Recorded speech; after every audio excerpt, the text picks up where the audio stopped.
Well, a Russian court has denied an appeal from American journalist Evan Gershkovich. The Wall Street Journal reporter was detained last month accused of espionage. He could face up to 20 years in prison if he's convicted.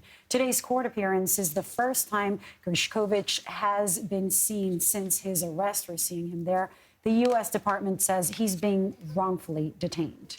William Pomeranz joins us now. He's the director of the Kennan Institute at the Wilson Center and an expert of Russian law. It's good to have you with us, William. Tell us what's next for Gershkovich now that the court has rejected his appeal. Well, what's next is a trial, and it will be in secret. He will not be able to make any firm arguments. And there is, in Russian criminal law, a 99% basically 99% conviction rate for criminal cases. So he will not be able to make a defense.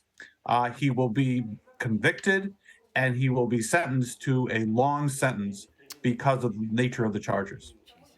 Well, U.S. Ambassador Lynn Tracy was in the courtroom today. She said she was finally given access to Gershkovich's file yesterday.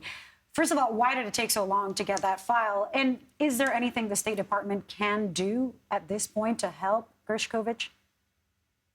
There is literally nothing that they can do. It's very good that he was able to meet the ambassador, because clearly he hasn't been visited by anyone who would be a confidant and a person who would help his cause.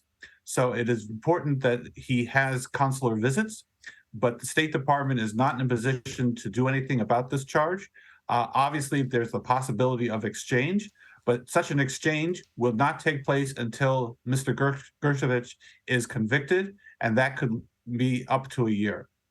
The State Department, the U.S. government, has said that Gershkovich is being wrongfully detained. The implication that the Russian government actually targeted him to use him as a pawn in greater negotiations with the United States.